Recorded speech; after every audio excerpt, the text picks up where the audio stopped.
Bayangkan jika di tengah pesta keluarga yang penuh tamu, saat semua orang sedang tertawa dan menikmati hidangan, tiba-tiba polisi datang menghampirimu. Lalu, di depan puluhan pasang mata yang memandang penuh rasa ingin tahu, kedua tanganmu diborgol. Bukan karena kamu benar-benar mencuri, tetapi karena ibu mertuamu sendiri menuduhmu membawa kabur uang sebesar 250 juta rupiah. Aku masih ingat bagaimana suara borgol itu mengunci pergelangan tanganku. Aku melihat para tamu mulai berbisik. Ada yang menatapku dengan jijik. Ada yang menggelengkan kepala. Bahkan ada yang diam-diam merekam kejadian itu dengan ponselnya. Yang paling menyakitkan, suamiku hanya berdiri membisu. Tidak ada satu kata pun untuk membelaku. Sedangkan ibu mertuaku justru berkata dengan lantang. Bawa saja dia, Pak Polisi. Biar kapok mencuri uang keluarga kami. Air mataku jatuh saat itu juga. Aku dipermalukan di depan semua orang. Namun mereka tidak tahu. Aku menyimpan satu rahasia besar yang selama ini sengaja kusimpan demi menjaga nama baik keluarga suamiku. Dan ketika rahasia itu akhirnya terbongkar, orang yang paling keras menuduhku justru menangis sambil memohon ampun. Bagaimana kisah lengkapnya? Saksikan cerita ini sampai akhir, karena setiap bab akan menghadirkan kejutan yang membuat kalian marah, sedih, sekaligus puas di penghujung cerita. Halo sahabat air mata menantu, sebelum cerita ini dimulai, jangan lupa bantu like dan subscribe dulu ya. Semoga siapapun yang menekan tombol subscribe di channel ini, dilancarkan rezekinya, dipanjangkan umurnya, disehatkan badannya, dan keluarganya selalu dijauhkan dari kesedihan serta dipenuhi kebahagiaan. Amin. Sebelum kita mulai, tuliskan nama dan kota kalian di kolom komentar. Saya senang sekali bisa menyapa sahabat semua dari berbagai daerah. Tulis juga dari kota mana Anda menonton video ini. Pesta yang berubah menjadi mimpi buruk. Namaku Sulastri. Usiaku 38 tahun. 16 tahun yang lalu aku menikah dengan seorang pria bernama Bambang. Kami memulai hidup dari nol. Saat itu suamiku hanyalah seorang karyawan toko bangunan dengan gaji pas-pasan.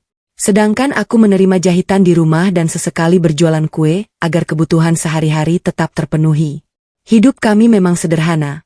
Tetapi aku selalu percaya bahwa kerja keras akan mengubah keadaan. Aku tidak pernah malu membantu suami. Bahkan ketika harus begadang menjahit hingga dini hari, aku tetap melakukannya dengan ikhlas. Perlahan usaha Bambang berkembang. Kami membuka toko material sendiri. Aku ikut mengurus pembukuan, melayani pelanggan, hingga mengantar barang jika pegawai sedang tidak ada. Semua kulakukan tanpa meminta imbalan. Sayangnya, satu orang tidak pernah menganggap semua pengorbananku. Beliau adalah ibu mertuaku, Bu Rahayu. Sejak hari pertama aku menikah, beliau memang tidak pernah benar-benar menerimaku. Menurutnya, aku hanyalah perempuan dari keluarga miskin yang tidak pantas menjadi istri anaknya. Sering kali beliau berkata di depan banyak orang, kalau dulu Bambang menikah dengan anak pengusaha, hidupnya pasti lebih sukses. Aku hanya tersenyum meski hati terasa perih. Aku memilih diam demi menjaga kehormatan suamiku. Bambang juga hanya berkata, "Sudahlah, Las. Namanya juga orang tua." Kalimat itu selalu berhasil membuatku mengalah. Hari itu adalah ulang tahun Bu Rahayu yang ke-60 tahun. Pesta diadakan di sebuah gedung mewah. Dekorasinya begitu indah. Meja-meja dipenuhi makanan mahal. Semua keluarga besar hadir mengenakan pakaian terbaik mereka. Sejak pagi aku sudah datang lebih dulu. Aku membantu mengatur kursi, memeriksa hidangan, menyambut tamu, bahkan memastikan ibu mertuaku tidak kekurangan apapun. Beberapa tamu memujiku. "Mbak Sulastri hebat ya. Semua acara rapi." Aku hanya tersenyum. Namun saat Bu Rahayu mendengar pujian itu, beliau langsung berkata, "Jangan dipuji terus. Itu memang tugas menantu." Aku kembali memilih diam. Acara berlangsung meriah. Musik mulai dimainkan. Satu persatu tamu memberikan ucapan selamat ulang tahun. Tak lama kemudian, pembawa acara mempersilakan Bu Rahayu memberikan sambutan. Beliau berdiri sambil membawa sebuah tas kulit hitam yang sejak tadi tidak pernah lepas dari tangannya. "Saya sangat bersyukur keluarga kita bisa berkumpul hari ini." Semua tamu bertepuk tangan. Aku berdiri di samping Bambang sambil tersenyum. Namun beberapa detik kemudian wajah Bu Rahayu mendadak berubah. Beliau membuka tasnya dengan tergesa-gesa. Tangannya gemetar membolak-balik isi tas. "Sebentar. Uangnya? Mana uangnya?" Suasana mendadak hening. Bambang langsung menghampiri ibunya. Memang ada apa, Ma? Bu Rahayu hampir menangis. Uang Mama?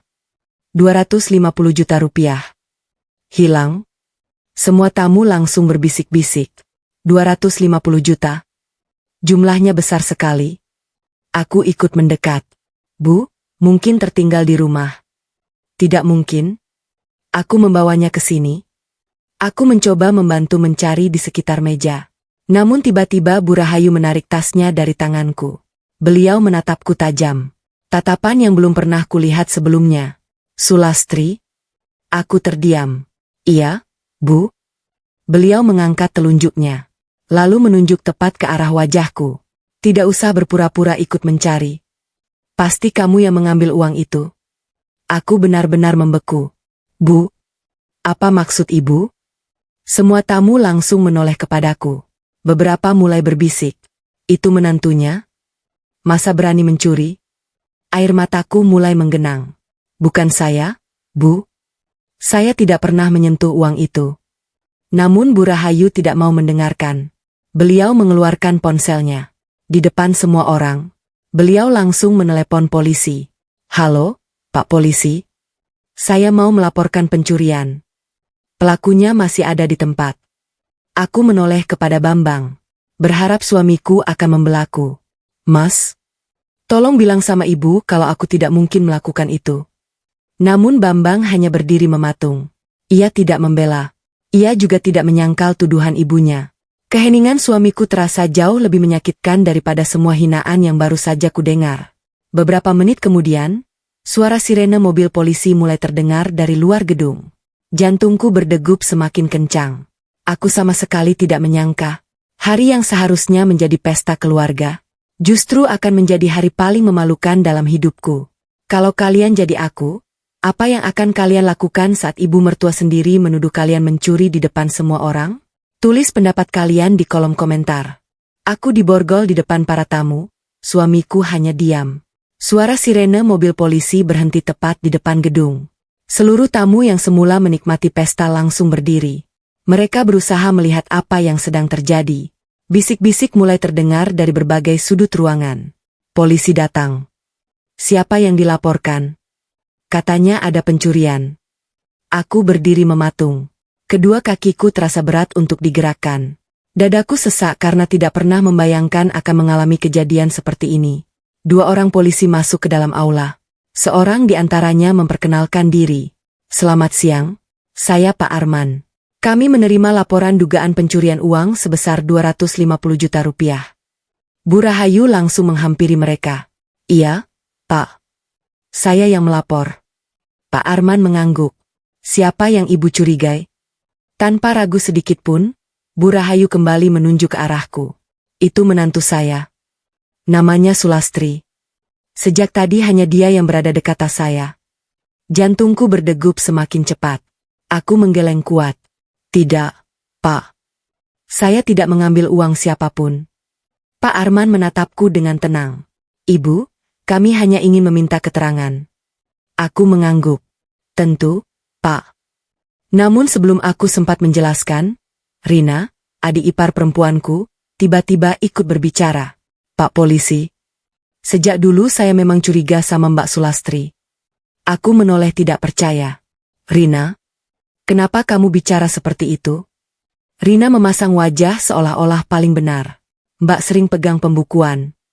Kalau butuh uang, siapa tahu tergoda. Kalimat itu membuat seluruh tamu mulai berbisik semakin keras. Astaga, jangan-jangan benar. Kasihan Bu Rahayu. Air mataku mulai jatuh. Aku memandang Bambang. Mas, kamu percaya aku, kan? Suamiku hanya menatap lantai. Ia sama sekali tidak berani menatap wajahku. Aku kembali memanggilnya. Mas, katakan sesuatu. Namun Bambang tetap diam. Keheningan itu menghancurkan hatiku. 16 tahun aku mendampinginya. Aku ikut membangun usaha keluarga. Aku menjual perhiasan warisan ibuku ketika toko hampir bangkrut. Aku merawat ibunya saat sakit. Tetapi hari ini, saat aku paling membutuhkan pembelaan, suamiku memilih diam. Pak Arman kembali berbicara. Ibu Sulastri. Sesuai prosedur, kami perlu memeriksa barang bawaan ibu. Aku langsung menyerahkan tas tanganku. Silakan, Pak. Aku tidak menyembunyikan apapun. Tas itu dibuka di depan semua orang. Isinya hanya dompet, ponsel, mukena kecil, obat sakit kepala, dan beberapa kwitansi belanja. Tidak ada uang 250 juta rupiah. Aku menghela napas lega. Kupikir semuanya akan selesai. Namun tiba-tiba Rina berteriak. Tunggu. Itu apa? Ia menunjuk sebuah amplop coklat yang berada di dasar tas. Aku mengernyit. Aku tidak pernah melihat amplop itu. Pak Arman mengambilnya perlahan. Saat amplop dibuka, beberapa ikat uang pecahan 100.000 rupiah terlihat di dalamnya. Ruangan langsung gempar. Ya Allah. Ada uangnya? Astaga. Aku membelalak. Itu bukan milikku. Saya benar-benar tidak tahu bagaimana amplop itu bisa ada di dalam tas saya. Bu Rahayu langsung menangis keras. Tuh, kan? Aku bilang juga apa? Itu uangku. Rina menatapku dengan senyum tipis yang cepat ia sembunyikan. Sedangkan Bambang masih tetap diam. Pak Arman memandangku dengan wajah serius. Ibu Sulastri. Karena ada barang bukti yang ditemukan, kami harus membawa ibu ke kantor polisi untuk pemeriksaan lebih lanjut. Aku menangis sambil menggeleng. Pak. Saya tidak bersalah. Tolong percaya kepada saya. Pak Arman berbicara dengan sopan. Kami belum menyimpulkan ibu bersalah. Tapi kami harus menjalankan prosedur. Beliau kemudian mengeluarkan borgol. Aku memandang borgol itu dengan tubuh gemetar. Pak, apa harus seperti ini? Pak Arman tampak ragu.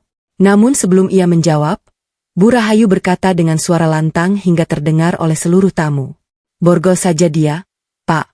Biar semua orang tahu akibatnya kalau berani mencuri uang keluarga sendiri. Kalimat itu membuat air mataku mengalir semakin deras.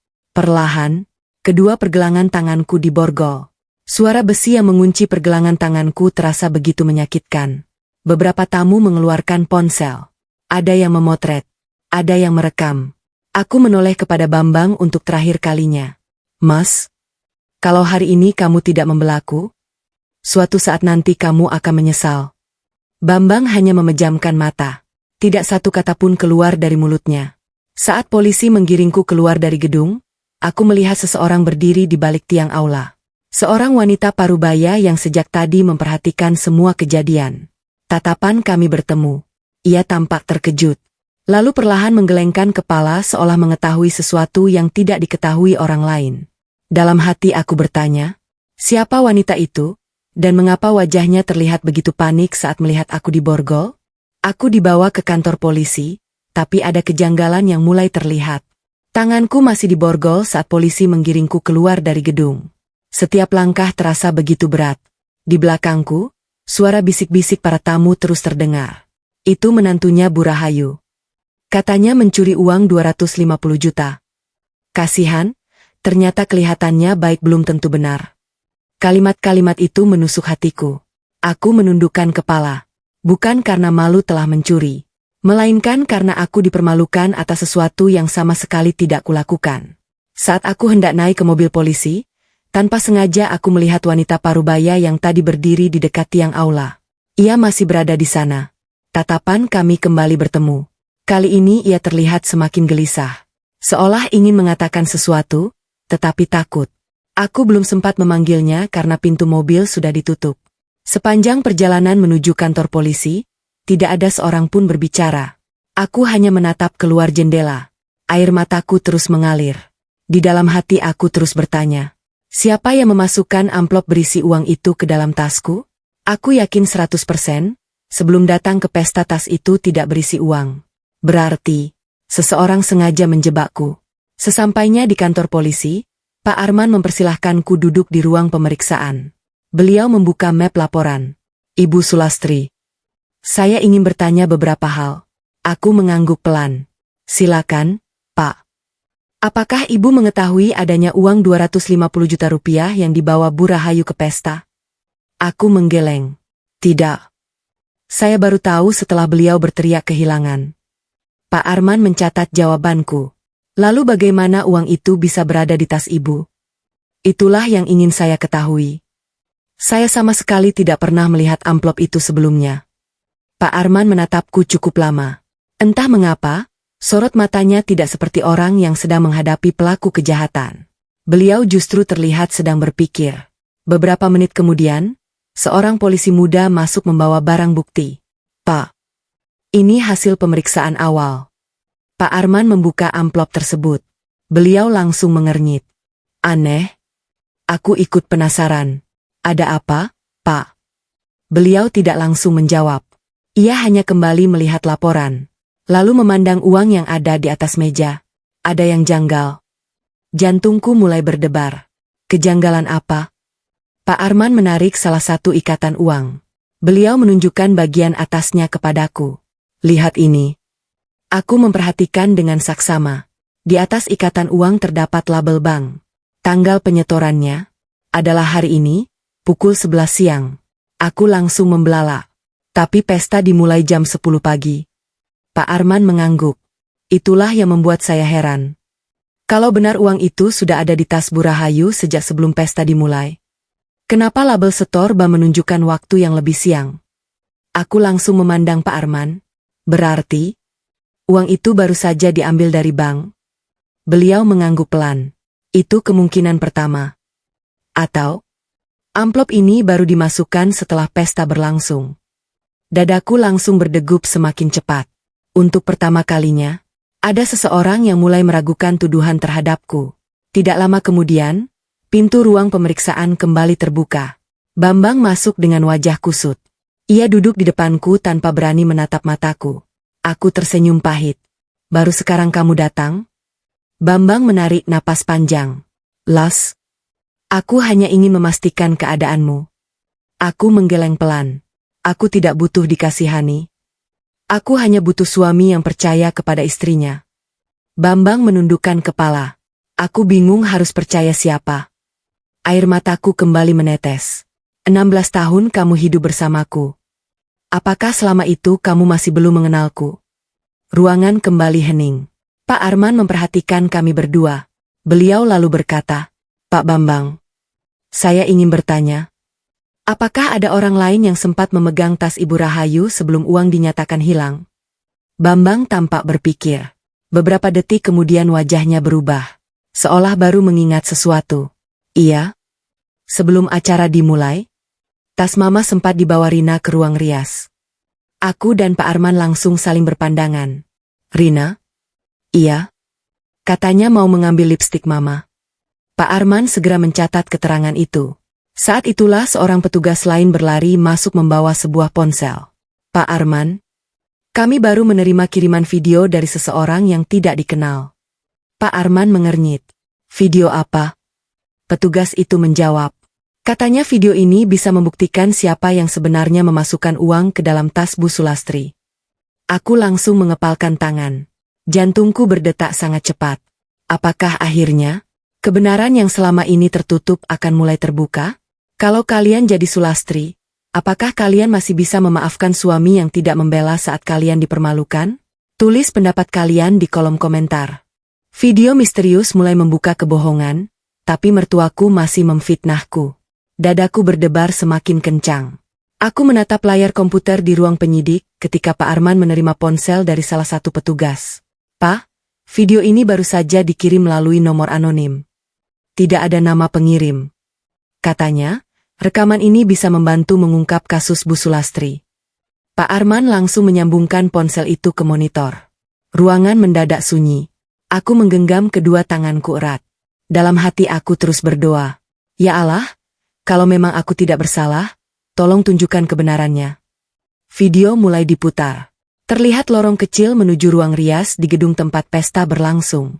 Jam di sudut rekaman menunjukkan pukul 10.18 waktu Indonesia Barat. Beberapa tamu tampak berlalu lalang. Tak lama kemudian, Bu Rahayu berjalan melewati lorong sambil membawa tas hitamnya. Beliau masuk ke ruang rias. Beberapa menit kemudian keluar lagi. Semuanya terlihat biasa. Pak Arman mempercepat rekaman. Sekitar 5 menit setelah itu, Rina muncul. Ia melihat ke kanan dan ke kiri seolah memastikan tidak ada orang yang memperhatikannya. Kemudian, ia masuk ke ruang rias sambil membawa sebuah amplop coklat. Aku langsung menatap layar tanpa berkedip. Itu Itu amplop yang ditemukan di tasku. Pak Arman mengangguk pelan. Tunggu dulu. Rekaman masih berlanjut. Beberapa menit kemudian Rina keluar. Namun, saat keluar, amplop itu sudah tidak ada di tangannya. Ruangan menjadi hening.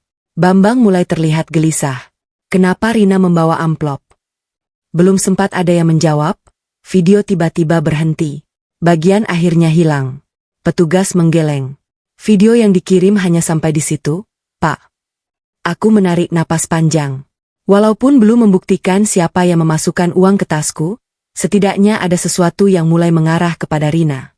Di saat yang sama, pintu ruang pemeriksaan terbuka. Bu Rahayu datang bersama Rina. Begitu melihatku, wajah ibu mertuaku langsung berubah sinis. Ternyata kamu masih berani membela diri. Aku menatap beliau dengan tenang. Saya memang tidak bersalah. Rina langsung menyela. Pak polisi, jangan percaya sandiwaranya. Video itu tidak membuktikan apa-apa. Pak Arman menatap Rina. Lalu kenapa saudari membawa amplop ke ruang rias? Rina tampak gugup. Itu hanya surat undangan. Pak Arman mengangkat alis. Surat undangan? Kenapa bentuknya sama persis dengan amplop tempat uang ditemukan? Rina mulai kehilangan kata-kata. Bu Rahayu buru-buru memotong pembicaraan. Pak polisi, jangan mengalihkan masalah. Yang penting uang saya ditemukan di tas menantu saya. Aku menoleh kepada Bu Rahayu. Bu, kalau memang ibu yakin saya mencuri, kenapa ibu tidak sedikit pun penasaran bagaimana uang itu bisa ada di tas saya? Beliau menjawab tanpa ragu. Karena memang kamu pelakunya. Kalimat itu membuat hatiku semakin hancur. 16 tahun aku menjadi bagian dari keluarga ini. Namun sedikit pun beliau tidak memberiku kepercayaan. Saat suasana kembali memanas, seorang petugas masuk sambil membawa hasil pemeriksaan sidik jari. Pak Arman, hasil laboratorium sudah keluar. Semua orang langsung menoleh. Pak Arman membuka berkas itu perlahan. Matanya langsung membelalak. Aneh sekali. Aku menelan ludah. Ada apa, Pak? Beliau mengangkat kepalanya. Di amplop yang berisi uang, tidak ditemukan sidik jari Bu Sulastri. Bu Rahayu langsung berdiri. Lalu sidik jari siapa? Pak Arman membalik halaman berikutnya. Beberapa detik beliau hanya diam.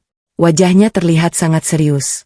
Kemudian beliau berkata pelan, sidik jari yang paling banyak ditemukan, justru milik seseorang dari keluarga ini. Ruangan langsung sunyi. Jantungku berdegup sangat kencang. Siapa orang itu? Apakah akhirnya pelaku yang sebenarnya akan terbongkar? Atau masih ada kebohongan yang lebih besar yang selama ini disembunyikan? Kalau kalian jadi Sulastri, apakah kalian masih mau kembali ke keluarga yang sudah mempermalukan kalian di depan banyak orang? Tulis pendapat kalian di kolom komentar. Sidik jari di amplop membuat semua orang terkejut. Ruangan penyidik mendadak sunyi. Tidak ada seorang pun yang berani berbicara. Aku memandang wajah Pak Arman yang masih memegang hasil pemeriksaan laboratorium. Tangannya berhenti membalik berkas. Ekspresinya berubah serius. Bu Rahayu mulai gelisah. Pak polisi, sidik jarinya milik siapa? Pak Arman menghela napas pelan. Sebelum saya menyebutkan hasilnya, saya ingin memastikan semua yang hadir tetap tenang. Rina mulai terlihat pucat. Tangannya yang sejak tadi memegang tas kini mulai gemetar. Aku memperhatikan perubahan wajahnya. Dalam hati aku mulai yakin, Rina menyembunyikan sesuatu. Pak Arman akhirnya membaca hasil pemeriksaan. Sidik jari yang paling banyak ditemukan pada amplop tersebut. Bukan milik Bu Sulastri. Air mataku langsung menetes. Aku memejamkan mata sambil mengucap syukur. Setidaknya, satu tuduhan terhadapku mulai terbantahkan. Namun Pak Arman belum selesai. Sidik jari itu identik dengan sidik jari saudari Rina. Ruangan langsung gempar. Apa? Bambang berdiri dari kursinya. Rina? Aku menoleh ke arah iparku. Wajahnya langsung kehilangan warna. Tidak. Itu pasti salah. Pak Arman menggeleng. Hasil laboratorium memiliki tingkat kecocokan 99%.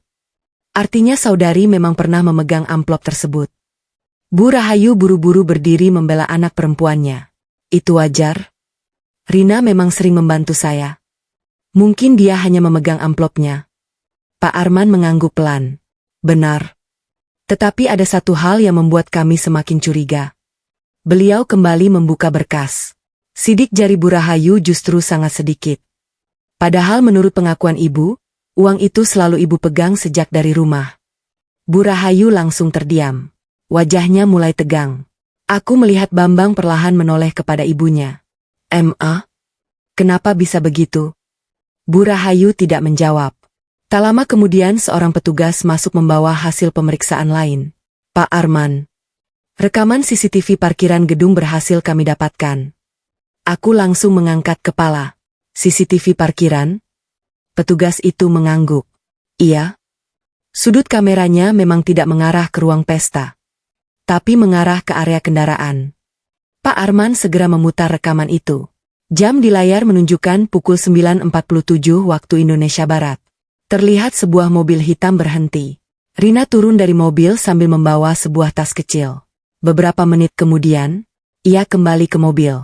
Namun kali ini ia membawa amplop coklat yang sama persis dengan amplop tempat uang ditemukan. Aku langsung menoleh ke arah Rina. Jadi, kamu memang membawa amplop itu dari luar? Rina mulai menangis.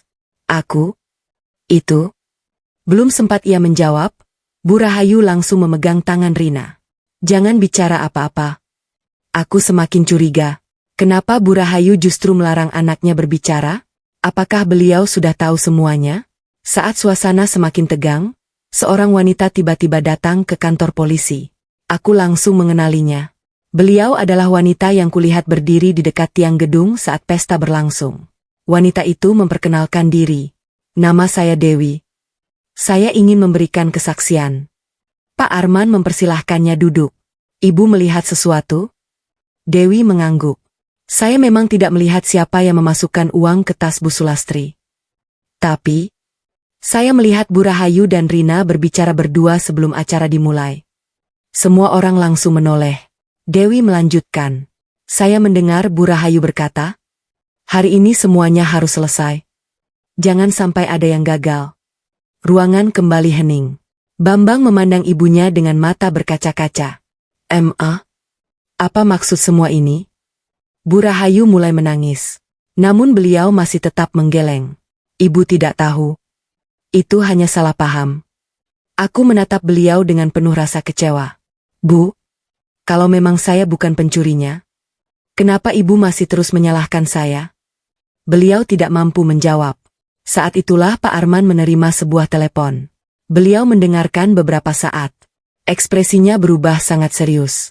Setelah telepon ditutup, beliau berkata, kami baru mendapat informasi dari bank. Ternyata uang 250 juta rupiah itu bukan milik Bu Rahayu. Aku langsung membeku. Bambang ikut terkejut. Apa? Kalau bukan milik Mama? Lalu uang itu sebenarnya milik siapa? Pak Arman menatapku beberapa detik. Lalu berkata pelan. Pemilik rekening yang menarik uang itu ternyata memiliki hubungan langsung dengan Bu Sulastri. Dadaku berdegup sangat kencang. Rahasia yang selama ini kusimpan. Mungkinkah akhirnya mulai terbuka? Kalau kalian jadi Sulastri, apakah kalian akan langsung membuka semua rahasia yang selama ini disimpan? Atau tetap menunggu sampai pelaku mengaku sendiri? Tulis pendapat kalian di kolom komentar. Rahasia uang Rp 250 juta mulai terbuka. Suamiku mulai meragukan ibunya. Ucapan Pak Arman membuat seluruh ruangan mendadak sunyi. Uang 250 juta rupiah itu bukan milik Bu Rahayu. Aku melihat wajah Bambang berubah pucat. Apa maksud Bapak?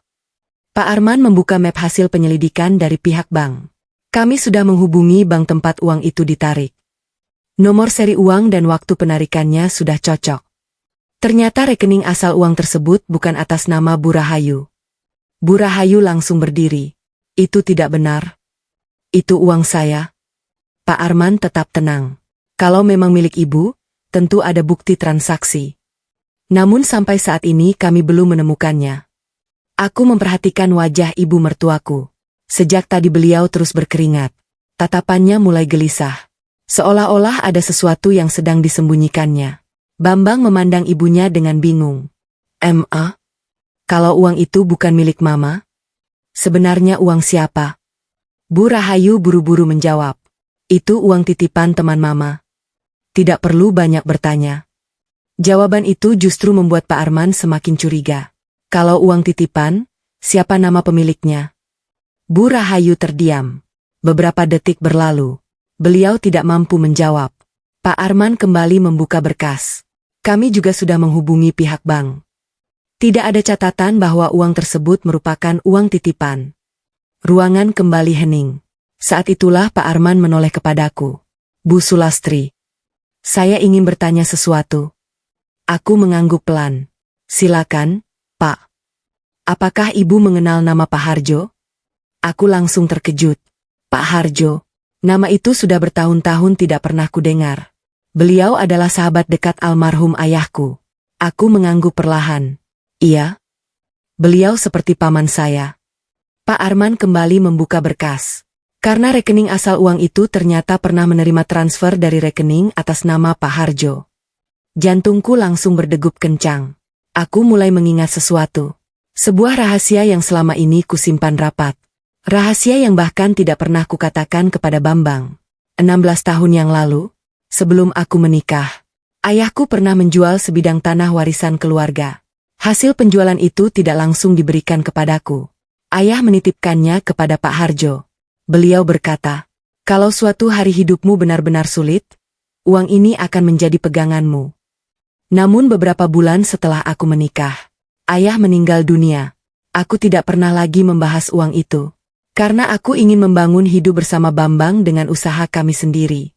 Aku mengira uang tersebut masih disimpan oleh Pak Harjo. Ternyata, hari ini nama beliau kembali muncul. Pak Arman kemudian berkata, Pak Harjo sedang dalam perjalanan menuju kantor polisi.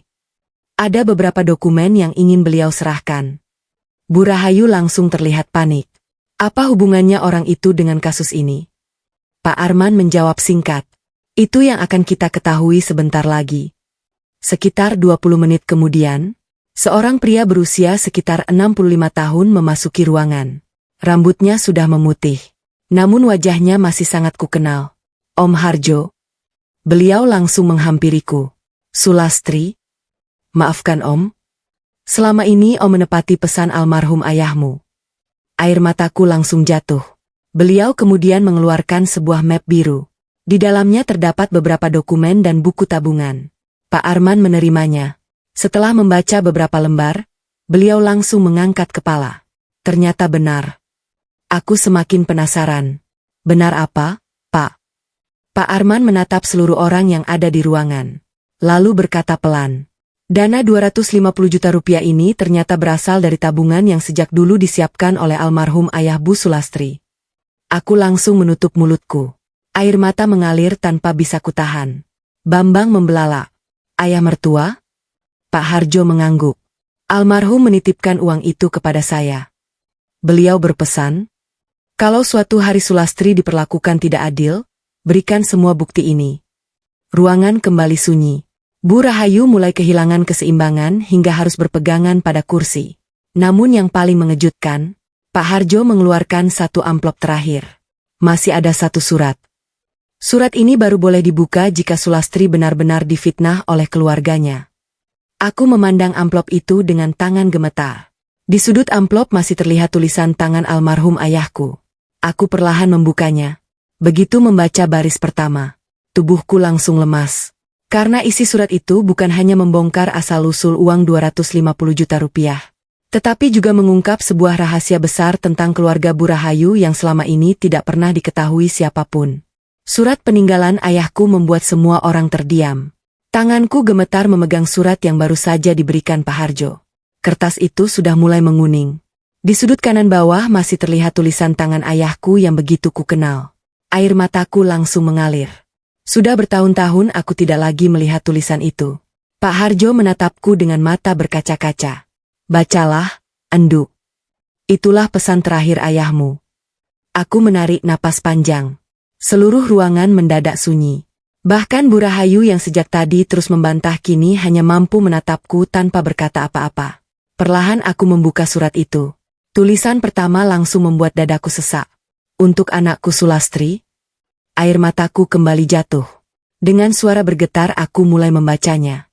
Kalau suatu hari kamu membaca surat ini, berarti ayah sudah tidak bisa lagi menjagamu. Ayah tahu kamu anak yang sabar. Karena itu ayah menitipkan sebagian hasil penjualan tanah kepada Pak Harjo. Uang itu bukan untuk dipamerkan, tetapi untuk melindungimu jika suatu saat kamu diperlakukan tidak adil. Aku berhenti sejenak. Tangisku pecah. Selama ini aku selalu berpikir ayah tidak meninggalkan apapun untukku. Ternyata, beliau sudah memikirkan masa depanku sejak jauh sebelum beliau meninggal. Pak Harjo mengusap air matanya. Itu sebabnya saya tidak pernah menyerahkan uang itu kepada siapapun. Saya hanya menjalankan amanah ayahmu. Aku mengangguk pelan. Terima kasih, Om. Aku melanjutkan membaca surat itu. Namun isi paragraf berikutnya membuat seluruh ruangan membeku. Ayah juga ingin kamu tahu satu hal. Jangan pernah membenci keluarga suamimu. Tetapi kalau suatu hari mereka mencoba merampas hakmu, jangan lagi mengalah. Aku memejamkan mata. Kalimat itu seolah menjadi jawaban atas semua penderitaan yang selama ini kupendam. Selama 16 tahun, aku terus memilih diam. Aku selalu mengalah. Aku terus memaafkan. Namun semua kebaikanku justru dianggap kelemahan. Pak Arman kemudian bertanya pelan. Bu Sulastri, apakah keluarga suami ibu mengetahui keberadaan uang ini? Aku menggeleng. Tidak pernah. Saya sendiri tidak pernah meminta uang itu. Saya ingin hidup dari hasil kerja sendiri. Pak Harjo mengangguk membenarkan. Sulastri berkali-kali menolak ketika saya ingin menyerahkan uang tersebut. Katanya selama masih bisa bekerja, dia tidak ingin memakai warisan ayahnya. Bambang langsung menundukkan kepala. Air matanya mulai jatuh. Las, aku benar-benar tidak tahu. Aku memandangnya dengan tatapan datar. Memang kamu pernah bertanya? Selama bertahun-tahun, kamu tidak pernah bertanya bagaimana aku bisa terus membantu usahamu. Kamu hanya menerima semua pengorbananku seolah itu memang kewajibanku. Bambang tidak mampu menjawab. Saat itulah Pak Arman membuka dokumen transaksi dari bank. Beliau berkata, setelah kami cocokkan, nomor seri uang yang ditemukan di dalam tas Bu Sulastri memang berasal dari dana milik almarhum ayah Bu Sulastri. Ruangan kembali gempar. Bu Rahayu langsung berdiri. Itu tidak mungkin. Pak Arman menatapnya tegas. Faktanya seperti itu. Artinya, kalau uang ini berasal dari rekening keluarga Bu Sulastri, bagaimana mungkin beliau mencuri uang miliknya sendiri? Kalimat itu membuat wajah Bu Rahayu langsung pucat. Rina mulai menangis. Sedangkan Bambang memejamkan mata penuh penyesalan. Namun, masih ada satu pertanyaan yang belum terjawab. Kalau uang itu memang berasal dari rekening warisan ayahku, siapa yang menarik uang tersebut dari bank? Aku sendiri tidak pernah mengambilnya. Pak Harjo juga menggeleng. Bukan saya. Ruangan kembali sunyi. Saat itulah seorang petugas polisi berlari masuk sambil membawa map baru. Pak Arman, kami baru mendapat rekaman CCTV dari bank. Semua orang langsung menoleh. Pak Arman menerima map itu. Setelah melihat beberapa lembar hasil cetakan, wajahnya berubah serius. Beliau perlahan mengangkat kepalanya. Lalu berkata, orang yang menarik uang 250 juta rupiah dari rekening itu ternyata bukan Bu Sulastri. Beliau berhenti beberapa detik. Ruangan terasa semakin mencekam. Kemudian beliau melanjutkan, melainkan seseorang yang selama ini sangat dipercaya oleh keluarga ini. Aku langsung mengepalkan tangan. Jantungku berdetak semakin cepat. Apakah akhirnya pelaku sebenarnya akan terungkap? Dan apakah orang itu adalah sosok yang selama ini tidak pernah kami curigai? Rekaman CCTV ban membuat kami semua terkejut. Ruangan penyidik kembali dipenuhi keheningan. Tidak ada seorang pun yang berani mengucapkan sepatah kata setelah Pak Arman mengatakan bahwa orang yang mengambil uang 250 juta rupiah itu bukan aku. Aku memandang wajah Bambang. Suamiku terlihat sangat terpukul. Ia berkali-kali memegang kepalanya sendiri. Sedangkan Bu Rahayu mulai terlihat gelisah. Tangannya terus meremas ujung bajunya. Pak Arman membuka map yang baru dibawa petugas. Di dalamnya terdapat beberapa lembar foto hasil tangkapan CCTV dari bank. Rekaman ini kami peroleh langsung dari pihak bank. Semuanya asli. Beliau meletakkan foto pertama di atas meja. Terlihat seorang wanita mengenakan masker, kacamata hitam, dan topi lebar. Wajahnya memang tidak terlihat jelas. Namun postur tubuhnya sangat dikenal olehku. Pak Arman memperbesar gambar berikutnya. Di sana terlihat wanita itu sedang menandatangani formulir penarikan uang. Aku memperhatikan bentuk cincin di jari manis tangan kanannya. Dadaku langsung berdebar. Cincin itu, aku pernah melihatnya. Bukan sekali, melainkan hampir setiap hari. Aku perlahan menoleh ke arah Rina. Di jari manis tangan kanannya, masih melingkar cincin bermotif bunga berwarna emas putih. Motifnya sama persis. Pak Arman juga memperhatikan hal yang sama. Saudari Rina, boleh saya melihat cincin yang sedang Anda pakai? Rina spontan menyembunyikan tangannya di belakang tubuh. Untuk apa? Ini hanya pemeriksaan biasa. Rina mulai terlihat panik. Tidak perlu. Aku tidak ada hubungannya dengan semua ini. Pak Arman menatapnya tajam. Kalau memang tidak ada hubungannya, kenapa saudari terlihat takut? Ruangan kembali sunyi. Bambang memandang adiknya. Rina, tunjukkan saja. Namun Rina tetap menggeleng. Tidak. Melihat anak perempuannya mulai terdesak, Bu Rahayu buru-buru berdiri. Pak polisi, jangan menekan anak saya. Pak Arman tetap tenang. Kami hanya ingin memastikan. Beliau lalu mengeluarkan foto lain. Foto itu memperlihatkan wanita bermasker sedang melepas sarung tangan. Kini cincin itu terlihat jauh lebih jelas. Motifnya benar-benar sama. Bambang langsung memandang adiknya. Rina, apa kamu yang mengambil uang itu? Air mata Rina mulai mengalir. Tidak, Mas. Aku hanya... Kalimatnya terhenti. Ia langsung menutup mulutnya sendiri. Aku memperhatikan reaksinya. Dalam hati aku mulai yakin, ia hampir saja mengaku. Saat suasana semakin tegang, Pak Harjo tiba-tiba berkata pelan. Saya baru ingat sesuatu. Semua orang menoleh. Hari sebelum pesta, ada seseorang datang ke rumah saya. Aku langsung mengangkat kepala. Siapa, Om? Pak Harjo berpikir beberapa detik. Waktu itu dia memakai masker. Tapi suaranya sangat mirip perempuan. Ia menatap Rina. Lalu dia berkata, Pak Harjo, Bu Sulastri menyuruh saya mengambil dokumen rekening. Aku langsung membelalak. Itu bohong. Aku tidak pernah menyuruh siapapun.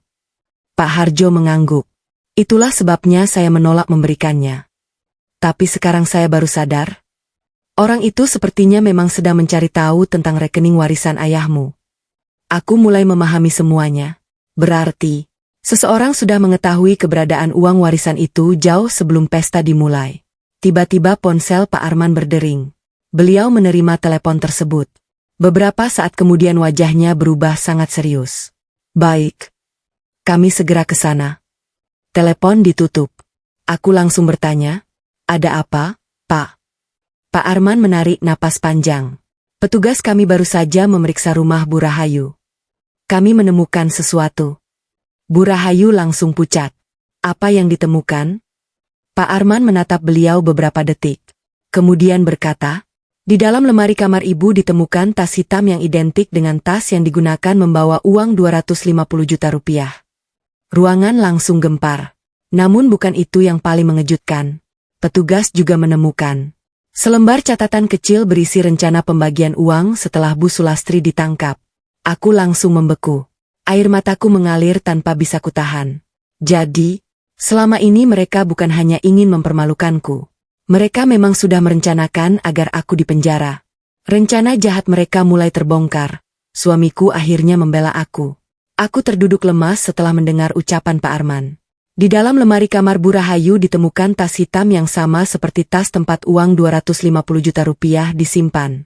Bahkan ada catatan berisi rencana pembagian uang setelah aku ditangkap. Air mataku terus mengalir. Aku benar-benar tidak menyangka. Orang yang selama ini kupanggil Ibu, ternyata tega menyusun rencana untuk menghancurkan hidupku. Ruangan menjadi sunyi. Bu Rahayu masih mencoba menguasai keadaan. Itu pasti jebakan. Itu bukan tulisan saya. Pak Arman mengangguk pelan. Itu akan kami buktikan melalui pemeriksaan laboratorium. Rina mulai menangis semakin keras. Bu, kita jujur saja. Bu Rahayu langsung membentaknya. Diam. Kamu jangan bicara macam-macam. Aku memperhatikan mereka berdua. Semakin lama, semakin jelas bahwa keduanya menyembunyikan sesuatu. Beberapa menit kemudian seorang petugas masuk membawa map baru. Pak Arman. Hasil pemeriksaan tulisan tangan sudah selesai. Ruangan kembali hening. Pak Arman membuka hasil pemeriksaan itu perlahan. Beliau membaca beberapa halaman sebelum akhirnya mengangkat kepala. Hasil awal menunjukkan tulisan di catatan tersebut memiliki banyak kecocokan dengan tulisan tangan Bu Rahayu. Bu Rahayu langsung berdiri. Itu tidak benar. Kalian semua sedang menjebakku. Namun kali ini tidak ada lagi yang langsung mempercayainya. Bahkan Bambang mulai memandang ibunya dengan tatapan kecewa. Apa semua ini benar? Bu Rahayu menoleh kepada anaknya. Kamu lebih percaya polisi daripada ibumu sendiri? Bambang menarik napas panjang. Selama ini aku selalu percaya Mama. Tapi, semua bukti mulai mengarah kepada Mama dan Rina. Aku menatap wajah suamiku. Untuk pertama kalinya, ia mulai mempertanyakan ucapan ibunya sendiri. Saat suasana semakin tegang, Dewi, wanita yang menjadi saksi, kembali datang. Ia membawa sebuah flash disk kecil. Maaf Pak. Kemarin saya baru ingat. Suami saya ternyata sempat merekam sebagian acara pesta karena ingin membuat video keluarga. Pak Arman langsung menerima flash disk itu. Semoga ini bisa membantu. Rekaman diputar. Awalnya hanya terlihat tamu yang sedang menikmati hidangan. Anak-anak berlarian. Orang-orang tertawa. Namun beberapa menit kemudian kamera tanpa sengaja mengarah ke meja tempat Bu Rahayu meletakkan tasnya.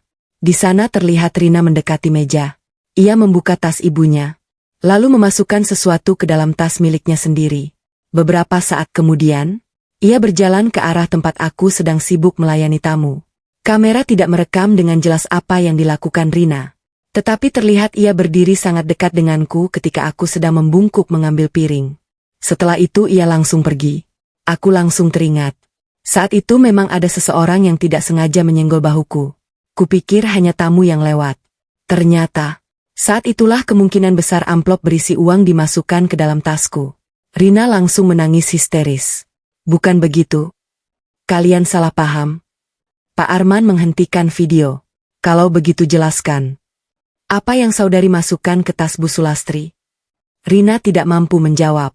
Tiba-tiba Bambang berdiri. Ia berjalan perlahan ke arahku. Matanya dipenuhi air mata. Las. Suaranya bergetar. Aku benar-benar sudah menyakitimu. Aku hanya diam. Ia melanjutkan. Aku membiarkan kamu dipermalukan. Aku membiarkan kamu diborgol. Aku bahkan tidak mempercayai istriku sendiri. Air matanya jatuh. Maafkan aku. Aku menatapnya cukup lama. Mas, permintaan maafmu terlambat. Aku sudah kehilangan harga diriku di depan ratusan orang. Bambang menundukkan kepala. Aku tahu. Tapi mulai hari ini, aku tidak akan membiarkan siapapun menyakitimu lagi. Kalimat itu membuat seluruh ruangan terdiam. Bambang kemudian berbalik menghadap Bu Rahayu. Kalau semua bukti nanti membuktikan Mama bersalah, aku sendiri yang akan meminta Mama mempertanggungjawabkannya. Bu Rahayu langsung terduduk lemas. Beliau tidak pernah menyangka anak yang selama ini selalu membelanya, kini justru berdiri di pihak istrinya. Namun di saat semua orang masih terdiam, seorang petugas berlari masuk dengan wajah panik. Pak Arman, kami baru menangkap seseorang yang mencoba membakar dokumen di rumah Bu Rahayu. Semua orang langsung berdiri. Siapa? Petugas itu menarik napas panjang. Lalu berkata, orang itu adalah suami Rina. Aku langsung membeku. Ternyata, bukan hanya Bu Rahayu dan Rina yang terlibat. Masih ada satu orang lagi yang selama ini diam-diam membantu mereka menghilangkan bukti. Suamiku akhirnya membelaku, tapi penyesalannya sudah terlambat. Ruangan penyidik kembali dipenuhi ketegangan. Semua orang masih terdiam setelah mendengar laporan bahwa suami Rina ditangkap saat berusaha membakar dokumen di rumah Bu Rahayu. Bu Rahayu langsung berdiri dengan wajah pucat. Itu tidak mungkin. Menantu saya tidak mungkin melakukan itu. Pak Arman memandang beliau dengan tenang. Semua akan kami periksa. Kalau memang tidak bersalah, tentu tidak perlu takut. Beberapa menit kemudian dua petugas membawa seorang pria masuk ke ruang pemeriksaan. Pria itu adalah Wawan, suami Rina. Bajunya masih dipenuhi abu hitam. Tangannya terlihat gemetar. Begitu melihat Bu Rahayu, ia langsung menundukkan kepala. Rina menangis sambil menghampirinya. Mas, kenapa kamu datang ke rumah ibu? Wawan tidak menjawab. Ia hanya memejamkan mata. Pak Arman meletakkan sebuah kantong barang bukti di atas meja. Ini kami temukan di halaman belakang rumah Bu Rahayu. Di dalam kantong itu terdapat sisa-sisa dokumen yang sudah terbakar. Beberapa lembar masih bisa terbaca. Pak Arman mengeluarkan salah satunya. Untung api belum sempat menghanguskan semuanya. Beliau membuka lembar itu perlahan. Mataku langsung membelalak. Di bagian atas tertulis dengan jelas. Rencana pembagian dana 250 juta rupiah. Ruangan kembali sunyi. Pak Arman mulai membacakan isi dokumen itu. Rina mendapatkan 50 juta. Wawan mendapatkan 25 juta. Sisanya akan dipakai menutup kebutuhan keluarga. Tanganku langsung dingin. Aku tidak percaya dengan apa yang kudengar. Berarti, mereka memang sudah merencanakan pembagian uang bahkan sebelum aku dituduh mencuri. Bambang memandang adik dan adik iparnya dengan wajah penuh kecewa. Rina, kamu tega melakukan semua ini? Rina langsung menangis. Mas, aku hanya mengikuti perintah ibu. Kalimat itu membuat seluruh ruangan terdiam. Bu Rahayu langsung membentak. Diam. Jangan menyalahkan ibu. Namun Rina sudah tidak mampu lagi menahan semuanya. Aku capek, Bu. Aku tidak mau terus berbohong. Air matanya mengalir deras. Ibu yang menyuruhku mengambil uang. Ibu juga yang menyuruhku memasukkan amplop ke tas Mbak Sulastri. Ibu bilang, kalau Mbak Sulastri di penjara, keluarga ini akan lebih tenang. Aku langsung menutup mulutku. Air mataku mengalir tanpa bisa kutahan. Jadi, semua dugaanku benar. Aku memang dijebak sejak awal. Bambang perlahan menoleh kepada ibunya. Tatapannya penuh luka. Ma, kenapa? Apa salah Sulastri sampai Mama tega menghancurkan hidupnya? Bu Rahayu mulai menangis. Namun beliau masih berusaha membela diri.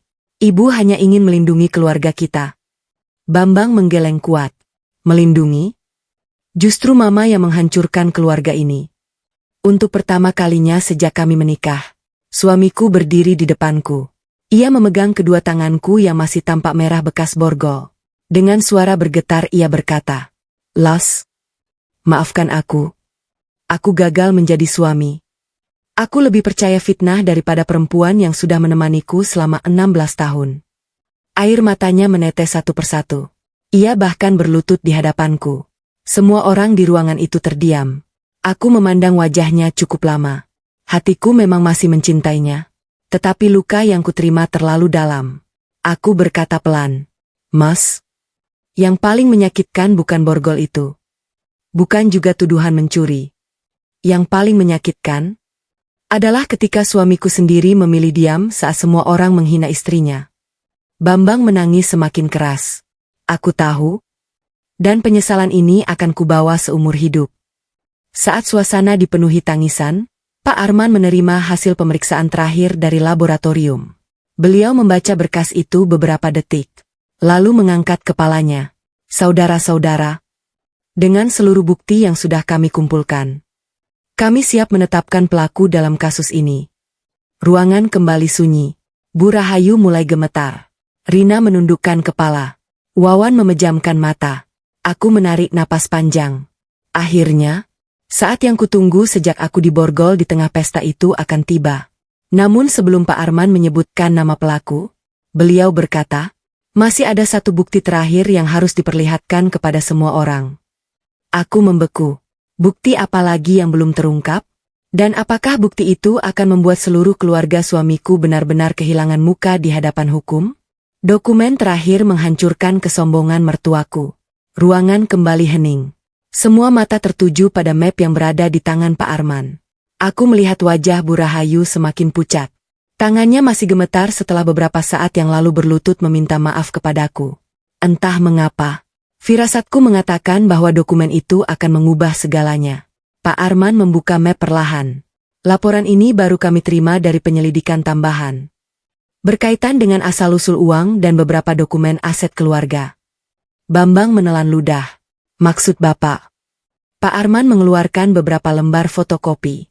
Di halaman pertama terdapat daftar transaksi bank. Beliau mulai menjelaskan.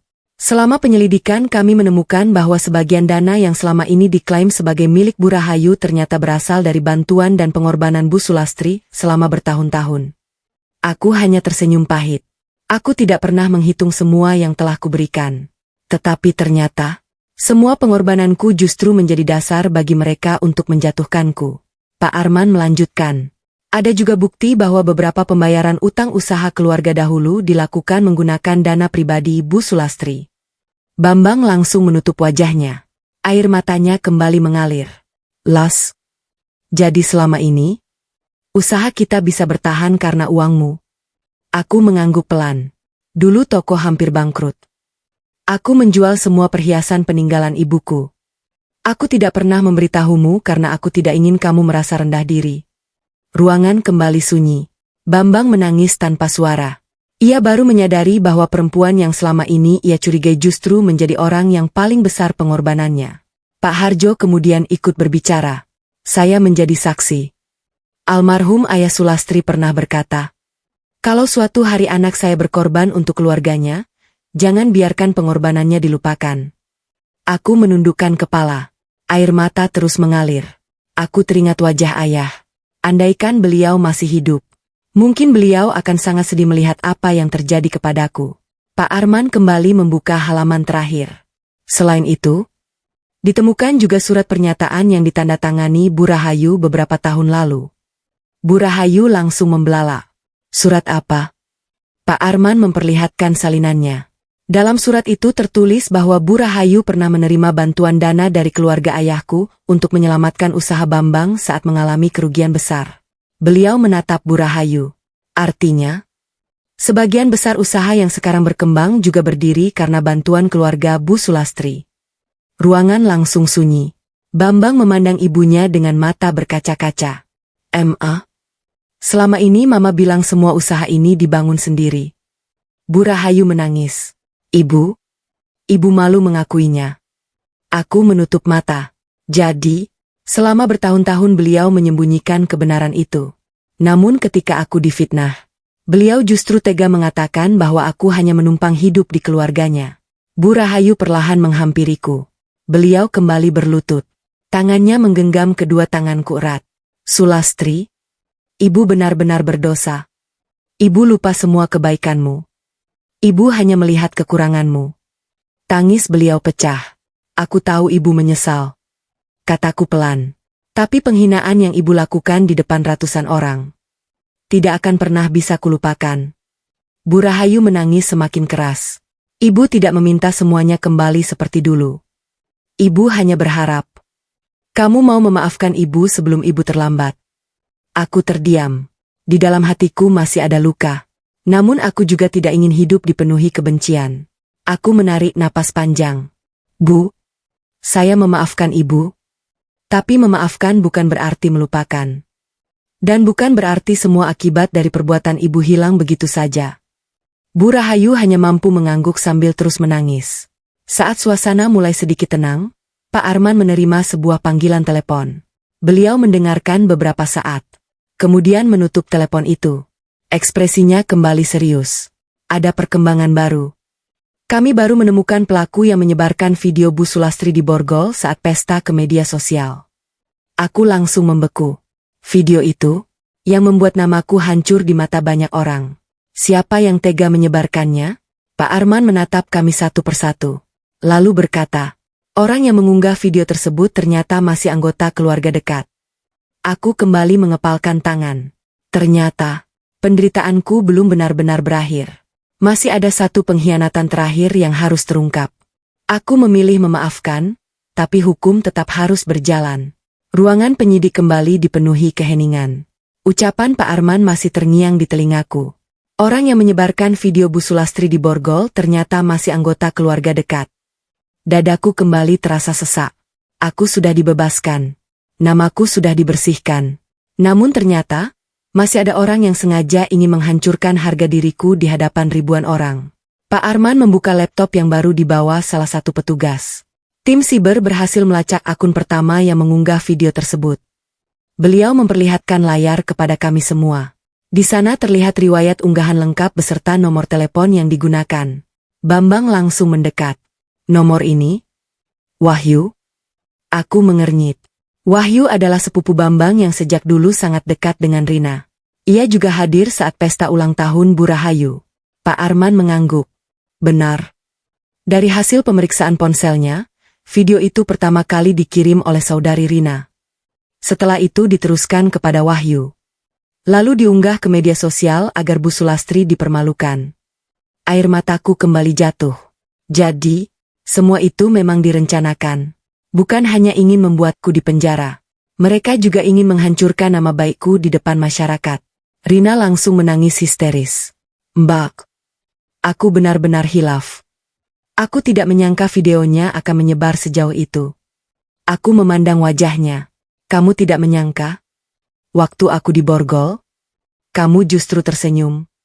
Waktu semua orang menghina aku, kamu diam. Waktu anakku menangis melihat ibunya disebut pencuri, kamu juga diam. Suara Rina semakin lirih. Aku salah. Aku iri sama Mbak. Kalimat itu membuat seluruh ruangan kembali hening. Iri? Aku bertanya pelan. Rina mengangguk sambil menangis. Iya. Sejak dulu Mama selalu membandingkan aku dengan Mbak. Katanya Mbak rajin. Mbak sabar. Mbak pintar mengatur uang. Aku selalu merasa kalah. Makanya waktu Mama mengajak menjebak Mbak, aku ikut. Aku memejamkan mata. Ternyata, semua kebencian itu berawal dari rasa iri yang dipelihara bertahun-tahun.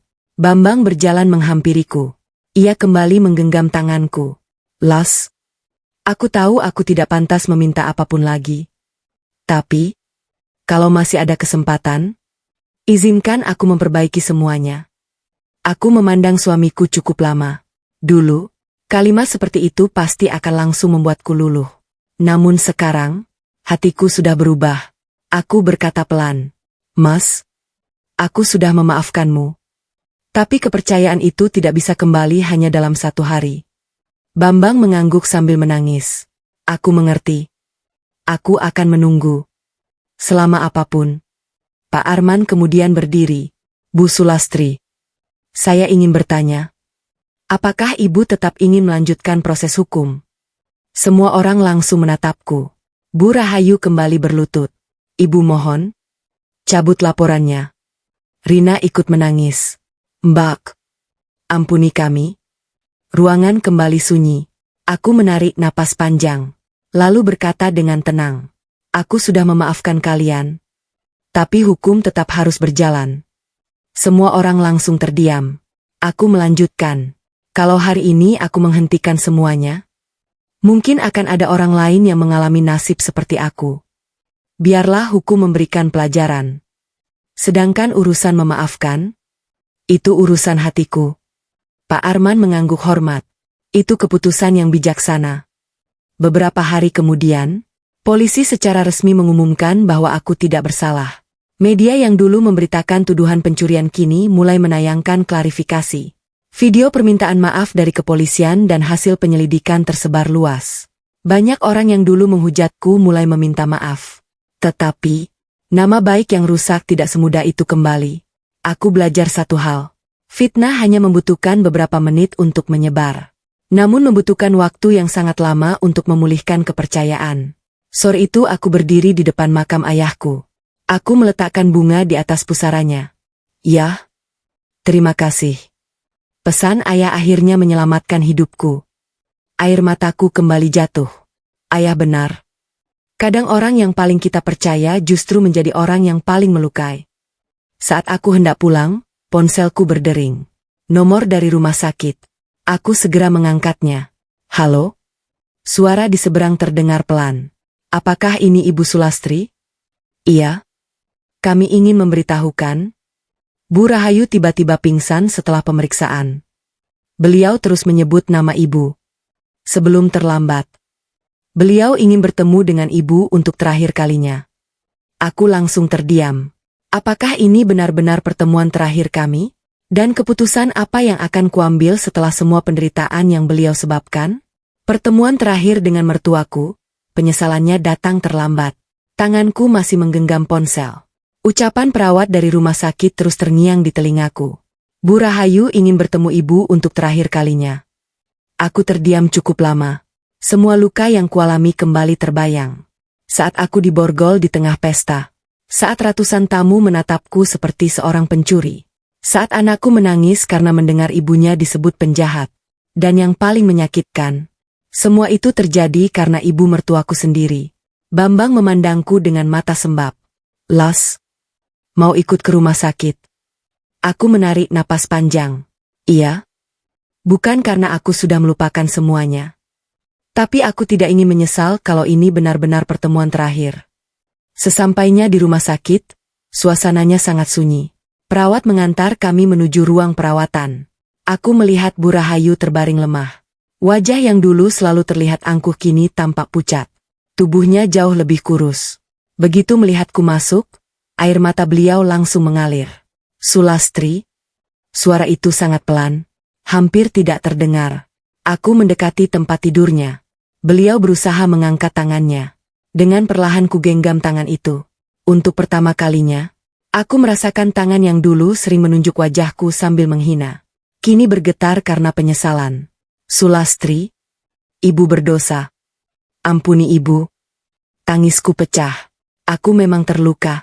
Tetapi melihat seorang wanita tua menangis seperti itu membuat hatiku ikut bergetar. Bu Rahayu melanjutkan dengan napas tersengal. Ibu terlalu sombong.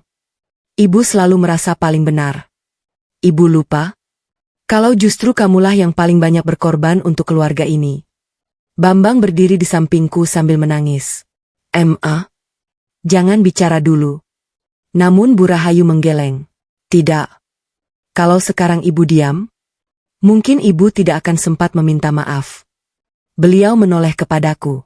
Sulastri, dulu waktu kamu menjual perhiasan ibumu demi menyelamatkan usaha Bambang. Ibu tahu. Tapi ibu malah mengatakan kepada semua orang bahwa itu hasil kerja keras keluarga ibu. Air mataku semakin deras. Ibu mengambil semua pengorbananmu. Lalu ketika keluarga ini sukses, ibu justru menganggapmu tidak berguna. Aku hanya mampu menangis. Tidak ada lagi kata-kata yang sanggup keluar. Bu Rahayu kemudian memandang Bambang. Nah, ibu titip Sulastri. Kalau suatu hari kamu menyakitinya lagi, jangan pernah mengaku sebagai anak ibu. Bambang langsung berlutut di samping tempat tidur. Aku yang paling berdosa. Aku gagal menjaga istriku. Bu Rahayu menggeleng pelan. Kalian berdua masih punya kesempatan memperbaiki hidup. Sedangkan ibu, sudah terlambat. Ruangan kembali dipenuhi tangisan. Aku mengusap air mata, lalu berkata pelan. Bu, saya sudah memaafkan ibu. Saya tidak ingin membawa kebencian sampai kapanpun. Tapi saya juga tidak akan melupakan pelajaran yang ibu berikan. Bu Rahayu mengangguk. Itu sudah lebih dari cukup. Beliau tersenyum untuk pertama kalinya sejak semua masalah ini terjadi. Senyum yang penuh penyesalan. Beberapa hari kemudian, proses hukum terhadap Rina dan Wawan tetap berjalan. Mereka menerima hukuman sesuai keputusan pengadilan. Bu Rahayu tidak dipenjara karena kondisi kesehatannya, tetapi beliau tetap harus mempertanggungjawabkan perbuatannya sesuai proses hukum yang berlaku. Bambang memilih menutup sementara usahanya. Ia ingin memulai hidup baru dengan cara yang benar. Sedangkan aku memilih kembali bekerja. Bukan karena kekurangan uang, tetapi karena aku ingin membangun kembali harga diriku dengan usaha sendiri. Aku belajar satu hal yang sangat berharga. Kebaikan memang tidak selalu dibalas dengan kebaikan. Tetapi kebohongan, fitnah, dan pengkhianatan pada akhirnya akan menemukan jalannya sendiri menuju kebenaran. Hari itu, aku berdiri di depan rumah yang dulu menjadi saksi begitu banyak air mata. Aku menarik napas panjang. Masa lalu memang tidak bisa diubah. Namun masa depan masih bisa diperjuangkan. Aku menoleh kepada Bambang. Mas, kalau kita benar-benar ingin memulai lagi, kita mulai dengan kejujuran. Bambang mengangguk sambil menggenggam tanganku. Terima kasih karena masih memberiku kesempatan menjadi manusia yang lebih baik. Aku tersenyum tipis. Bukan karena semua luka telah hilang, tetapi karena akhirnya aku berhasil membuktikan bahwa kebenaran tidak pernah benar-benar kalah.